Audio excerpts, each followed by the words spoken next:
বিসমিল্লাহির রহমানির রহিম। প্রথমে আমি মহান রব্বুল আলামিনের কাছে কৃতজ্ঞতা জানাচ্ছি।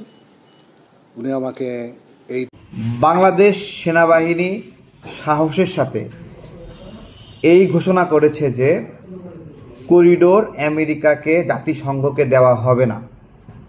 আরও ঘোষণা করা হয়েছে বন্দরও দেওয়া হবে না।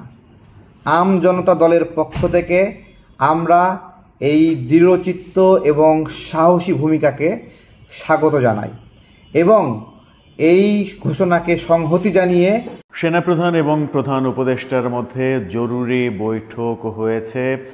যে খবর আগে থেকে ছিল না সেরকম একটা ঘটনা আমরা মানবিক করিডোর এবং চট্টগ্রাম বন্দর নিয়ে আলোচনা হচ্ছিল। সরকার যখন করিডোর দিতে প্রস্তুত এবং বিদেশিদের হাতে চট্টগ্রাম বন্দর দিয়ে দিচ্ছে, তখন আলোচনা উঠছিল যে সেনাবাহিনী কেন কথা বলছে না। তাহলে কি সেনাবাহিনী ডক্টর ইউনূসকে ভয় পেয়েছে বা তারা কি চুপ থাকবে? অবশেষে সেনাবাহিনী গভীর রাতে তাদের বৈঠকের মাধ্যমে তারা মুখ খুলেছে। তারা বলেছে সেনাপ্রধানের মাধ্যমে যে তারা করিডোর দিবে না এবং তারা বিদেশিদের হাতে বাংলাদেশের বন্দর হস্তান্তর করবে না। দর্শক, এই বিষয়টি নিশ্চিত করে দেন গণ অধিকার পরিষদের নেতা তারেক ভাই। আমরা তার আলোচনা শুনবো, পাশাপাশি এই রাতের বৈঠক নিয়ে সেনাবাহিনীর কয়েকটি আলোচনা শুনবো। সেখান থেকে বোঝার চেষ্টা করবো যে এই বৈঠকে আরো কি কি সিদ্ধান্ত হয়েছে যেগুলো ডক্টর ইউনূসকে মারাত্মক ধরনের বিপদে ফেলতে পারে। করা হয়েছে বন্দরও দেওয়া হবে না। আম জনতা দলের পক্ষ থেকে আমরা এই দৃঢ়চিত্ত এবং সাহসী ভূমিকাকে স্বাগত জানাই এবং এই ঘোষণাকে সংহতি জানিয়ে আগামীকালকে বিকাল ৩টায় জাতীয় প্রেস ক্লাবে প্রতিবাদী কর্মসূচির আহ্বান করছি।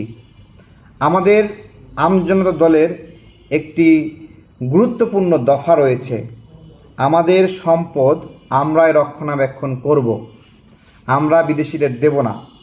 এমনকি যে তেল, গ্যাস, খনিজ সম্পদ, জল আছে, এইটাও আমরা বিদেশিদের হাতে রাখব না। আজকে এগুলো বিদেশিদের হাতে থাকার ফলে দেখুন, মনে আছে আগুন লাগিয়ে দিয়ে গ্যাস ক্ষেত্র নষ্ট করা হয়েছিল? আপনাদের মনে আছে আমাদের গ্যাস ফিল্ডগুলো কীভাবে বন্ধ করে দেওয়া হয়েছিল? তারা যাওয়ার আগে এগুলো ধ্বংস করে রেখে যায়। আমরা বাংলাদেশকে বিদেশিদের হাতের পুতুল হতে দেব না। যে সকল বিদেশি নাগরিক বাংলাদেশ সরকারের অন্তর্বর্তীকালীন সরকারের উপদেষ্টা হয়েছেন, তাদেরকে বলি এই বিদেশিদের দালাল ছাড়েন, না হলে উপদেষ্টা পদ থেকে আমরা টেনে হিঁচড়ে নামাবো। এটা আমাদের স্পষ্ট কথা। সার্বভৌমত্বের সাথে কোনো ধরনের আপোষ আমরা করব না। এখন পর্যন্ত কেউ দেখাতে পারবে না জাতিসংঘের সৃষ্টি করা মানবিক করিডোর শেষ পর্যন্ত মানবিক ছিল। সেটা সিরিয়া, লিবিয়া অথবা তুরস্ক বা যেখানে যেখানে আছে, কোনো জায়গায় এই মানবিক করিডোরগুলো মানবিক নাই। আজকে মানবিক করিডোর দেব না এইটা যদি বলেন, আমেরিকা আর বন্দরের প্রতি আগ্রহ দেখাবে না।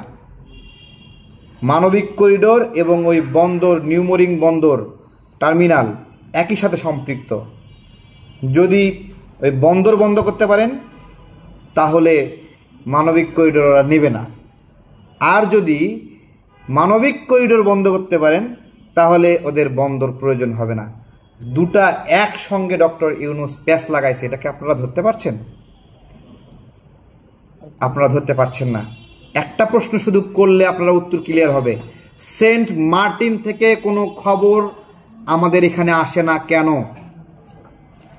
ওখানের সাংবাদিকদের মুখ কেন বন্ধ করে রাখা হয়েছে? কেউ জবাব দিতে পারবে?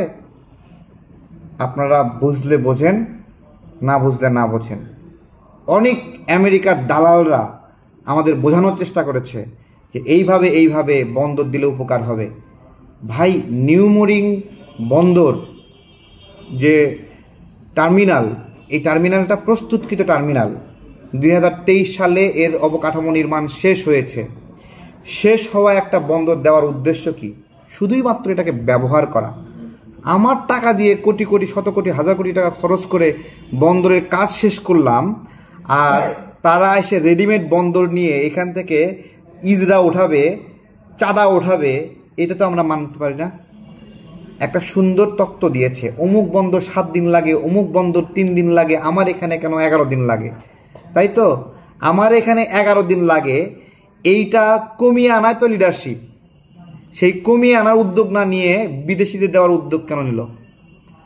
আমার এখানে বন্দরের কর্মচারীরা যদি দুর্নীতিবাজ হয়, তাই তো, এটাই তো বলা হচ্ছে দুর্নীতি করে। হ্যাঁ, দুর্নীতিবাজ যদি হয়, এর জন্য আমি বন্দর কাইটা বলবো এটা নিয়ে যাও তোমরা, তাই তো? আমরা তো এটা হতে দেব না। দুর্নীতি কোথায় নাই? আসিফ নাহিদ দুর্নীতি করেনি? কই, ওরা তো এখন তো সচিবালয় থেকে বের হয়নি, উপদেষ্টা পরিষদ থেকে বের হয়নি, দুর্নীতি প্রমাণ হয়েছে না? একটা অযোগ্য লোক, আওয়ামী দোসর, পাশাপাশি জঙ্গি সংগঠনে সম্পৃক্ত একটা লোককে আসিফ ঢাকা মহানগর উত্তরে তারা প্রশাসক নিয়োগ দিছে। দুটা ঘটনা ঘটার সম্ভাবনা রয়েছে ভাইয়েরা। একটা হলো আসিফ তার কাছ থেকে মোটা অঙ্কের টাকা নিছে, অথবা আসিফ নিজেও সেই সংগঠনের সদস্য। দুটোর একটা হইতে হবে তো। বিনা এবং এনসিপি, আজকে এনসিপি হলো সব কিছুর মিক্স, সব মিক্স। এখানে সমকামী আছে, এখানে বাম যারা গোসল করে না এরকম লোক আছে, এখানে উগ্র লোক আছে, আর কিছু মব সৃষ্টিকারী টোকায় আছে। যেই টোকায়দার সর্দার হলো হান্নান মাসুদ। ব্যাংকের সামনে মব তৈরি করে, ব্যবসা প্রতিষ্ঠানের সামনে মব তৈরি করে, এরপরে ফোন লাগায় এত টাকা। আজকে ডাকাতদের সর্দার প্রমাণিত হয়েছে। রাত 12টায় মব তৈরি করতে গিয়ে ধরা খাইছে। মুচলেকা দিয়া, কেন মুচলেকা দিল? কেন মুচলেকা দিল? কারণ ওদেরকে পাঠাইছিল এরা। তো এই মব যারা করছে, বাংলাদেশের নাগরিকদেরকে রুখে দিতে হবে। এরা কিন্তু এই বন্দর এবং করিডোর নিয়ে কথা বলছে না। যখন দেখছে জাত যাচ্ছে, তখন এরা মুখ খুলছে। এবং আমাদের সেনাবাহিনীর গুরুত্বপূর্ণ দায়িত্বশীলরা হুমকির মুখে আছে। এখন তাদেরকে হুমকি দেওয়া হয়েছে যে তাদেরকে এখানে থাকতে দেওয়া হবে না, পরিবর্তন করা হবে যদি আমেরিকাকে করিডোর এবং বন্দর দেওয়ার ক্ষেত্রে সহযোগিতা না করে। আমি যদি বলি এই করিডোর এবং বন্দর দেওয়ার ক্ষেত্রে সেনাবাহিনী যদি না করে, তাহলে আমার মতো রাজনৈতিক কর্মীর দায়িত্ব সেনাবাহিনীর অফিসারদেরকে রক্ষা করা। আমরা তাদের পাশে আছি, তাদের যে কোনো বিপদে আপদে আমরা সঙ্গে থাকব। এই বাংলাদেশে গণ অভ্যুত্থানের পরে এই বাংলাদেশকে রক্ষা কারা করছে এটা আমরা জানি। কিছু কিছু আমরা যেরকম আন্দোলনের সময় সর্বোচ্চ ভূমিকা রাখছি, ওই রকম আন্দোলনের পরেও দেশকে স্থিতিশীল করার জন্য আমরা কিছু কিছু কাজ করেছি। কিন্তু এই বাংলাদেশের সেই নতুন স্বাধীনতা, নতুন অর্জন, এই মব, ঠিক আছে, এই মব, এই টোকাইদের মব আজকে সেই স্বাধীনতা ভুলণ্ঠিত করেছে। এদের লোভ। হঠাৎ করে আমাকে একজন একটা ভিডিও লিঙ্ক পাঠালেন এবং সেখানে বললেন, এটা মন্তব্য হিসেবে লেখা ছিল, এই দেখেন সিএনএনের এই নিউজটা দেখেন। সিএনএনও বলছে যে ইউনূসের সঙ্গে সেনাপ্রধানের একটা দ্বন্দ্ব তৈরি হয়েছে। তো এই কথাটুকু শুনে আমার কাছে একটু অবাকই লাগলো। সিএনএন বলছে, সিএনএন তো একটা আন্তর্জাতিক খ্যাতিসম্পন্ন মিডিয়া, তারা যদি বলে তাহলে তো তারা সব খোঁজখবর নিয়েই বলার কথা। আমি তাৎক্ষণিকভাবে সেটা ওপেনও করলাম এবং যেভাবে কথাগুলি বলা হচ্ছিল, মানে সিএনএনের স্টাইলটা যেন এরকম না। আমি যতটুকু সিএনএন বিভিন্ন সময় দেখেছি, ঠিক এরকম স্টাইলে তারা কথা বলে না এবং এরকম স্টাইলে তারা নিউজও করে না। এটা আমাদের সাবকন্টিনেন্টের নিউজের মতো মনে হলো। তখন আমার আরেকজন ফ্রেন্ড এর মধ্যে দেখি আরেকটা মেসেজ পাঠিয়েছে আমাকে। সে বলতেছে যে ভাই, এই সিএনএনের পাশ দিয়ে যে লেখা যে সিএনএন নিউজ 18, এই জিনিসটা কি? তো আমি এবার দেখলাম যে সিএনএন লেখা ঠিক সিএনএনের মতো করেই লোগো দেওয়া, পাশে আবার লেখা নিউজ 18। তখন আমি বুঝতে পারলাম যে এটা আসলে যুক্তরাষ্ট্রের সেই সিএনএন না, ভারতের একটা টেলিভিশন। এবং এটা ওদের নেটওয়ার্ক 18 মিডিয়া নামে একটা কোম্পানি আছে তাদের। এটা বেসিক্যালি এর সঙ্গে রিলায়েন্সের একটা শেয়ার আছে, রিলায়েন্সের মালিকানার সঙ্গে জড়িত আছে। এবং এটা ইন্ডিয়ার নয়দাতে এটা হেড অফিস। যাই হোক, এটাকে জানতাম, এটা আগে অন্য নাম ছিল, CNN IBN নামে তারা চলতো।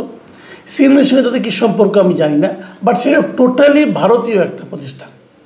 এটা ইংরেজিতে নিউজ করে এবং এদের অনলাইনও আছে। তো প্রচুর লোক দেখলাম, দেখছে এই কারণে আমি সঙ্গে সঙ্গে ওই মানে ওদের ইউটিউব চ্যানেলটাতে গেলাম, যে দেখলাম যে কী অবস্থা, ওদের কেমন ভিউ আছে না আছে, এটা একটু দেখার চেষ্টা করলাম। এবং সেখানে আমি দেখলাম যে তারা মোটামুটি CNN নিউজ 18-এর প্রায় 9.68 মিলিয়ন এদের সাবস্ক্রাইবার আছে। তার মানে অনেক সাবস্ক্রাইবার, প্রায় 1 কোটির মতো লোক, 96 লাখের মতো লোক এটাকে সাবস্ক্রাইব করেছে, অনেক বড় চ্যানেল। কিন্তু ইন্টারেস্টিংলি এই নিউজটা সম্বন্ধে আমি যতটুকু আগের থেকে জানি, এদের গ্রহণযোগ্যতাটা অথবা স্ট্যান্ডার্ড অত আপ টু দ্য মার্ক কিনা এটা নিয়ে আমার একটু সন্দেহ আছে। আমি একটা সিম্পল একটা উদাহরণ দিয়ে বলি। আপনি ওদের ভিডিও সেকশনে যে দেখলাম যে আমাদের বাংলাদেশ নিয়ে তারা যে নিউজটা করেছে, সেটা হেডলাইন করেছে Mohammad Yunus and army chief Wakeruzzaman tassel over বাংলাদেশে, তারা দ্বন্দ্বে লিপ্ত হয়ে গেছে, এগুলো। আবার থাম্বনেইলে লেখা বাংলাদেশ পাওয়ার টাসেল ইন্টেন্সিফাইজ এটসেট্রা। মানে মূলত বলতে চাচ্ছে যে বাংলাদেশে ক্ষমতার দ্বন্দ্বে পড়ে লিপ্ত হয়েছে ইউনুস সাহেব এবং ওয়াকারুজ্জামান। এবং ইন্টারেস্টিংলি এই নিউজটা গত 6 ঘন্টা যখন আমি নিচ্ছি, এখন 6 ঘন্টা সেটা ভিউ হয়েছে 74,000। এবং আমি ওখান থেকে র্যান্ডমলি ওখান থেকে বেশ 8টা মানে ওই সঙ্গে ওই স্কোয়ার থেকে 8টা আমি ভিডিও দেখলাম। কোনোটার ভিউ 258, কোনোটার ভিউ 600, কোনোটার ভিউ 1000, বাট 74,000 ভিউ আর ওখানে একটাও নাই।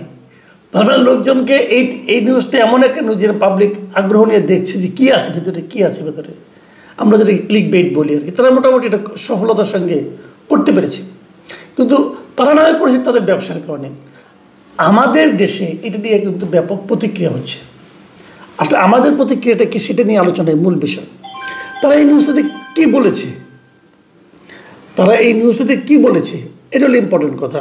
দ্বিতীয় গুরুত্বপূর্ণ কথা হলো যে এটা নিয়ে তারা যে একটা অনলাইনে যে একটা মানে তারা একটা নিউজ করেছে, সেটাও আমি দেখার চেষ্টা করলাম। সেখানে আমি দেখলাম যে বেশ ডিটেইল তারা অনেক কিছু বলার চেষ্টা করেছে যে বাংলাদেশে কী হয়েছে। তো আমার মনে হয় এই নিউজগুলো একটু আপনাদেরকে সঙ্গে শেয়ার করার দরকার, এই কারণে এগুলো আসলে কতটুকু নিউজ আর কতটুকু এগুলো মানে অনুমান, এবং যে এই অনুমানগুলো কিন্তু আমাদের দেশে একটা অস্থিতিশীল পরিস্থিতিও তৈরি করতে পারে। কাজে আমি নিউজটা ডিটেলে একটু যাবো এই কারণে, তা নাহলে দেখা যাবে এইটাই হয়তো নানা জনের মধ্যে নানাভাবে আলোচনা হচ্ছে, এগুলি গুজব আকারে ধারণ করছে, এগুলো নিয়েই অনেকে হয়তো দেখবেন যে অনলাইনে নানা রকম সোশ্যাল মিডিয়ায় নানা রকম কথাবার্তা বলতেছে। এবং এই সমস্ত কথাবার্তা রাষ্ট্র ক্ষমতায় যারা থাকেন, সরকারে যারা থাকেন, তাদের সঙ্গে সেনাবাহিনীর আর্ম ফোর্সের মধ্যে এই ধরনের মানে পারস্পরিক দ্বিধাদ্বন্দ্বের কথাবার্তাগুলো আসলে ভালো দেখায় না। এটা আমাদের জাতীয় স্থিতিশীলতার জন্য খারাপ। কাজে আমি নিউজটা সম্পর্কে ডিটেলে যাব। যে অনলাইনে যে নিউজটা আছে সেটাতে শিরোনাম করেছে Bangladesh Yunus army chief at loggerheads is emergency looming. মানে তারা বলতে যাচ্ছে যে এদের মধ্যে যে দ্বন্দ্ব হচ্ছে, এর মাধ্যমে কি এখন জরুরি অবস্থা আসতেছে, এই ধরনের কথা। এবং সেখানে আমি কয়েকটা পয়েন্ট আপনাদের একটু পুরোপুরি শোনাই, যে অথবা মুখে বলি, ব্যাখ্যা করে বলি যে তারা কী বলতে যাচ্ছে। তারা প্রথমেই বলেছেন যে আর্মি চিফ নাকি খুব জরুরি ভিত্তিতে নিজেদের মধ্যে একটা প্ল্যান অফ অ্যাকশন নির্ধারণ করার জন্য একটা মিটিং ডেকেছেন, এবং তিনি নাকি ডক্টর ইউনুসকে চাপ দিতে চাচ্ছেন যে যত তাড়াতাড়ি সম্ভব নির্বাচন দেওয়া হোক। এই যে কথাটা বলেছে এই মানে যে লেখক সাংবাদিক, তার সোর্সটা কি, উনি লিখেছেন যে সেইড আর্মি সোর্সেস, মানে সেনাবাহিনীর সূত্রগুলো তাকে জানিয়েছে। এই সূত্র কে এটা কিন্তু কেউ জানে না, ওনারাও বলেননি। দেখুন, অনেক সময় সূত্র ছাড়াও কথা বলা যায়, বাট সেগুলোরও কি আপনি যখন একটা কিছু নিয়ে ব্যাখ্যা করেন অথবা একটা কিছু নিয়ে রাজনৈতিক বিশ্লেষণ করেন, তখন আপনি 2-3টা ঘটনার প্রেক্ষিতে একটা কিন্তু সিদ্ধান্ত অথবা অনুসিদ্ধান্ত অথবা একটা হাইপোথিসিস আপনি হয়তো কিছু একটা দিতে পারেন, একটা ধারণা দিতে পারেন। কিন্তু যখন আপনাকে রিপোর্ট করবেন তখন কিন্তু আপনাকে সোর্স সম্পর্কে মানে পাঠককে আপনার নিশ্চিত করতে হবে যে এটা আপনাকে কে বলেছে। কিন্তু এখানে একদম মানে কোট আনকোট কথাটা আছে, কিন্তু কথাটা কে বলেছে তা কিন্তু উল্লেখ নাই। যাই হোক, এরকম তার সমস্ত রিপোর্টটাতেই সোর্সেস সেট মানে কে সোর্স, ওনারা একবারও সেটা ক্লিয়ার করেন নাই। তারপরে ওখানে যে কথাগুলি বলা হয়েছে, সেখানে বলা হয়েছে যে মূল যে সমস্যাটা বেঁধেছে সরকারের সঙ্গে সেনাবাহিনীর, সেটা হচ্ছে গিয়ে যে মানে বৈদেশিক এক ধরনের ইনফ্লুয়েন্স, বৈদেশিক প্রভাব, বহির্রাষ্ট্রের একটা প্রভাব এই সরকারের মধ্যে, ইউনূস সরকারের উপর দেখা যাচ্ছে। এবং আর্মির পক্ষ থেকে কেউ কেউ ইউনূস সরকারকে একটা পাপেট গভর্নমেন্ট বলছে, অফ সার্টেন কান্ট্রি অথবা কোনো একটা বহির্শক্তির। এই জিনিসটা আর্মি পছন্দ করছে না। এবং তারা আরেকটা জিনিস যেটা পছন্দ করছে না, যে মানে ডক্টর ইউনূস আর্মির মধ্যে নাকি এক ধরনের বিভাজন তৈরি করতেছেন, এবং সেই বিভাজনটা তৈরি করেছেন উনি যে ন্যাশনাল সিকিউরিটি অ্যাডভাইজার নিয়োগ করা হয়েছে একজনকে, মিস্টার খলিলুর রহমান, তাকে নিয়োগের মাধ্যমে এটা নাকি এই বিভাজনটা তৈরি করা হচ্ছে আর্মির মধ্যে। এই ধরনের কথা ওখানে বলা হয়েছে, এই রিপোর্টে বলা হয়েছে। এবং এখানে এই বিভাজনের দিক দিয়ে কোন দিক দিয়ে এর মধ্যে খলিলুর রহমান আর্মি চিফ বাদ দিয়ে আরেকজন উচ্চপদস্থ লেফটেন্যান্ট জেনারেলের সঙ্গে উনি মিটিং করেছেন, সেটাও বলা হয়েছে আর্মি চিফকে বাদ দিয়ে। এবং সেই লোকটার সঙ্গে আবার মানে পাকিস্তানের ISIর যে চিফ এসেছিলেন, তিনিও ওই লোকের সঙ্গে বসেছেন, মিটিং করেছেন, রুদ্ধদ্বার বৈঠক করেছেন। এগুলো এখানে অনেক কিছু বলা হয়েছে। এখন এই যে কথাগুলি বলা হলো, এর মাধ্যমে ওনারা বোঝাতে চেয়েছেন যে আর্মির মধ্যে এখন মানে অনেকটা প্রো ইসলামিক, ISI বনাম প্রো আওয়ামী লীগ অথবা বাংলাদেশের স্বাধীনতার সপক্ষে এই ধরনের দুটো গ্রুপিং হয়ে গেছে বলে ওনারা বলছেন। আমার না মনে হয় কি এগুলি সবই এক ধরনের খোঁচাখুচি, মানে মানুষের পরস্পরের মধ্যে অবিশ্বাস ঢুকিয়ে দেওয়া, এবং সেই অবিশ্বাস ঢুকিয়ে দেওয়ার মাধ্যমে এক ধরনের অস্থিরতা তৈরির প্রচেষ্টা। আপনাদের নিশ্চয়ই আমি না বললেও অনেকের মাধ্যমে, অনেক সোর্স থেকে এই নিউজগুলো আপনারা পাবেন। এবং আমি আপনাদেরকে একটা অনুরোধই করব, এই ধরনের অবিশ্বাসের মধ্যে মানে পা দেবেন না। কারণ এই নিউজটা এই ধরনের কিছু হয়নি, হতে পারে না, আমি তো তা বলছি না, হতেই পারে, অনেক কিছুই হতে পারে। কিন্তু সেই জিনিসগুলো একটা বিদেশি পত্রিকা সব জেনে যাবে, এবং বাংলাদেশের সোর্সগুলো বিদেশি পত্রিকাকে বলবে, কী ভরসায় বলবে, এটা আমার কাছে না ক্লিয়ার না। তবে এরা যেটা করে বেসিক্যালি এই সমস্ত ইয়েরা, সেটা হলো কি আমরা যখন একটা মানে মানে একটা অস্থিরতা তৈরি করি, আমরা যখন একটা অবিশ্বাসের মতো অথবা পরস্পরকে সন্দেহ করার মতো যখন একটা বাস্তবতা আমরা ক্রিয়েট করি, তৈরি করি, তখন কিন্তু সেখানে অনেকে ঢুকে পড়ার চেষ্টা করে। এটাই স্বাভাবিক। আপনি যদি মানে এক ধরনের সন্দেহ তৈরি করেন, এক ধরনের ঢাক গুড়গুড় বাস্তবতা তৈরি করেন, সেখানে কিন্তু অনেকে ঢুকে যায়। এবং এই রিপোর্টটাতে এমনও বলা হয়েছে যে আর্মি চিফ নাকি মানে বিভিন্ন রাজনৈতিক দলের শীর্ষ পর্যায়ের নেতৃবৃন্দের সঙ্গে বসেছেন এবং বসে নাকি কথা বলেছেন যে কিভাবে তাড়াতাড়ি নির্বাচনটা দেওয়া যায় এবং তাড়াতাড়ি নির্বাচনের জন্য কিভাবে সরকারের উপর চাপ প্রয়োগ করা যায়। এই ধরনের কথাও এই রিপোর্টে কিন্তু আছে। তো আমি যেটা বলে শেষ করতে চাই সেটা হলো এই ধরনের রিপোর্ট কিন্তু হতে থাকবে, আমাদের মধ্যে এক ধরনের অস্থিরতা তৈরি করার জন্য হতে থাকবে। অথবা এই সমস্ত রিপোর্টের যে কথাগুলো বলা হয়েছে সেগুলো হয়তো কিছুটা বাস্তবতা আছেও, এরকম বাস্তবতা সব সময় থাকে, সব দেশেই থাকে, কিন্তু সেগুলোকে নিয়ে এরকম সোর্সকে আড়ালে রেখে এবং কোনো একটা বক্তব্যে কিন্তু কোনো সোর্স আমি পেলাম না, এইভাবে রিপোর্ট করে ভিডিও করে সেই জিনিসটাকে মানুষের মধ্যে ছড়িয়ে দেওয়ার যে চেষ্টা, প্রবণতা, এটা আমার কাছে না সাংবাদিকতার দৃষ্টিতে খুব একটা ভালো মনে হয়নি। আমরা এর আগে শুনেছিলাম যে ভারতের বিভিন্ন গণমাধ্যম আমাদের অনেক কিছু নিয়ে নানা ধরনের কথাবার্তা বলেন, এবং সেগুলি খুবই নিম্নরুচির গণমাধ্যম ছিল, যেমন রিপাবলিক টিভি একটা ছিল। এটা কেউ দেখে বলে মনে হয় না, এটা মানে জোকারের মতো আচরণ করে এক ভদ্রলোক আছে এখানে, তো সেটা এক ধরনের ব্যাপার। কিন্তু এটা তো একটু মনে হয় গুরুত্বপূর্ণ গণমাধ্যম, এটা একদম একেবারে যে বাতিল গণমাধ্যম তা কিন্তু নয়।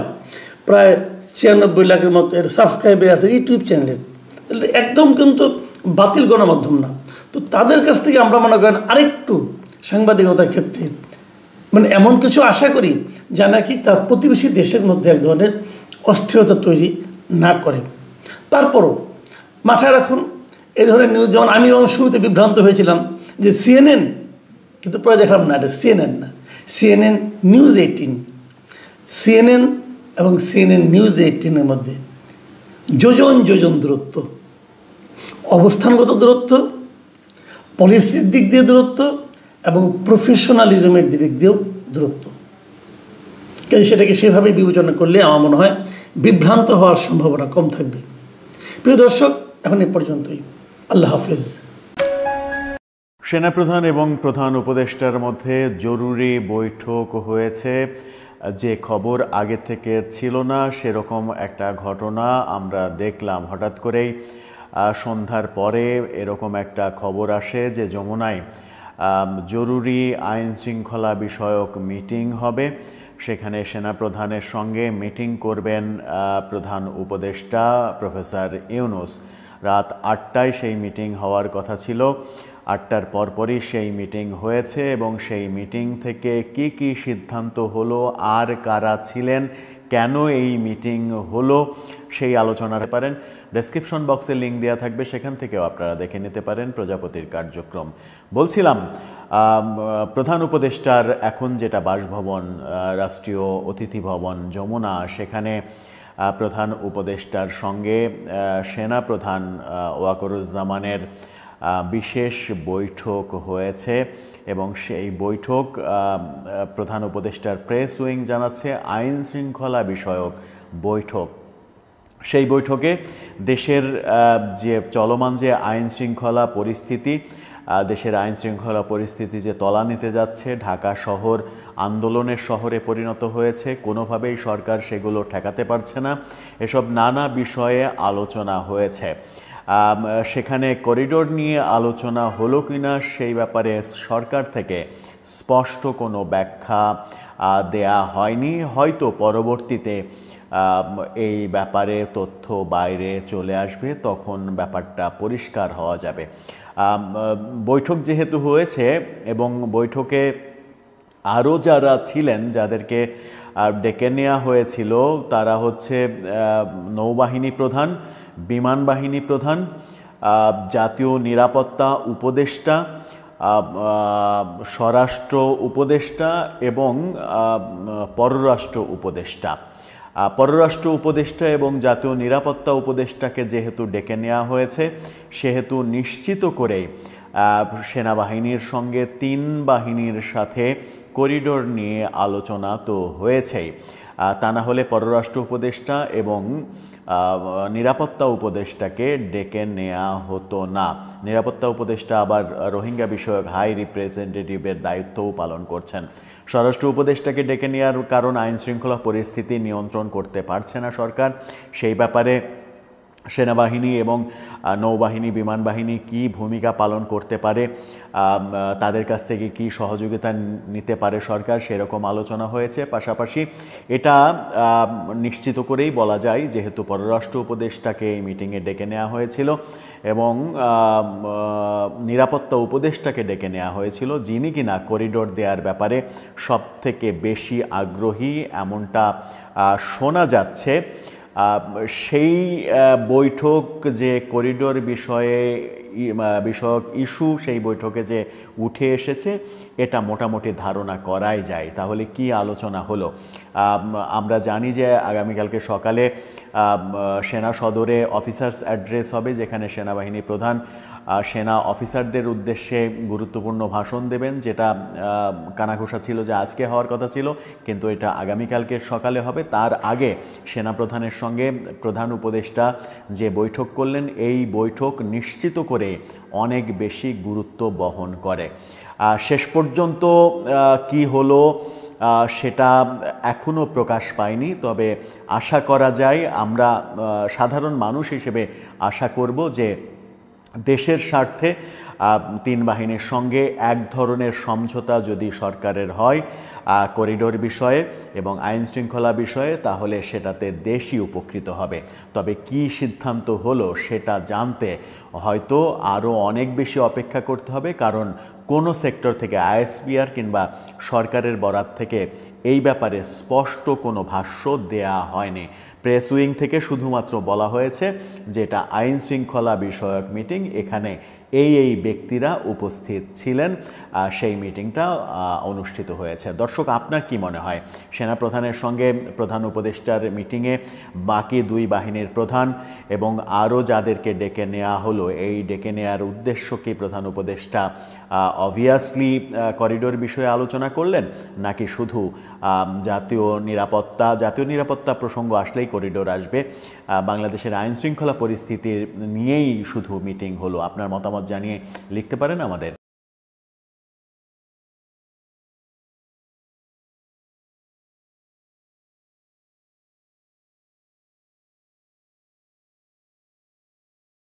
দর্শক, আলোচনা শুনে বুঝতে পেরেছেন যে ডক্টর ইউনূসকে হয়তো বা সাফ জানিয়ে দিয়েছে সেনাপ্রধান তারা করিডোর দিবে না, তারা এই বন্দরও দিবে না, এটা তারা জানিয়ে দিয়েছে। কিন্তু এটা নিয়ে আবার ঘোলার সৃষ্টি হয়েছে, অনেকেই বলছে যে সেনাবাহিনী এমন কথা বলেনি। আসলে বাস্তবতা কোনটা সত্য কোনটা মিথ্যা সেটা এখনো পর্যন্ত স্পষ্ট হচ্ছে না। তবে মনে রাখতে হবে যে সরকার সিদ্ধান্ত নেয় করিডোর দিবে, বন্দর হস্তান্তর করবে, তাহলে আমার মনে হচ্ছে না সেনাপ্রধান বা সেনাবাহিনী সেখানে বাধা হয়ে দাঁড়াতে পারবে। কারণ সেনাবাহিনী যদি বাধা হয়ে দাঁড়ায় তাহলে জাতীয় সংঘের কাছে তারা হেরে যাবে এবং জাতীয় সংঘের শান্তিরক্ষা মিশন থেকেও বাদ পড়বে। এবং 5 আগস্টে হাসিনার পিছন থেকে ফিরে এসে ছাত্র জনতার পাশে দাঁড়ানো কিন্তু এই জাতীয় সংঘের শান্তিরক্ষা মিশনের একটা কিন্তু ফর্মুলা ছিল। সেখানে জানানো হয়েছিল তারা যদি হাসিনার পেছনে থাকে বা হাসিনার হয়ে ছাত্র জনতার উপর গুলি করে তাহলে তাদেরকে শান্তিরক্ষা মিশন থেকে বাদ দেওয়া হবে। এটা কিন্তু পরবর্তীতে জাতীয় সংঘের একজন ঊর্ধ্বতন কর্মকর্তা নিশ্চিত করেছেন। তো সবকিছু মিলিয়ে যদি আমেরিকা এটা চায় তাহলে অবশ্যই দিতে হবে এবং সেটা সেনা প্রধান বা সেনাবাহিনীও দিতে বাধ্য থাকে মনে হয়। কিন্তু এখানে তারেক ভাই যে আলোচনাগুলো করেছেন সেই আলোচনাগুলো সততা এবং সেই আলোচনাগুলো কতটুকু বাস্তবসম্মত সেটা নিশ্চিত হওয়ার জন্য আমাদের আরো কয়েকদিন অপেক্ষা করতে হবে।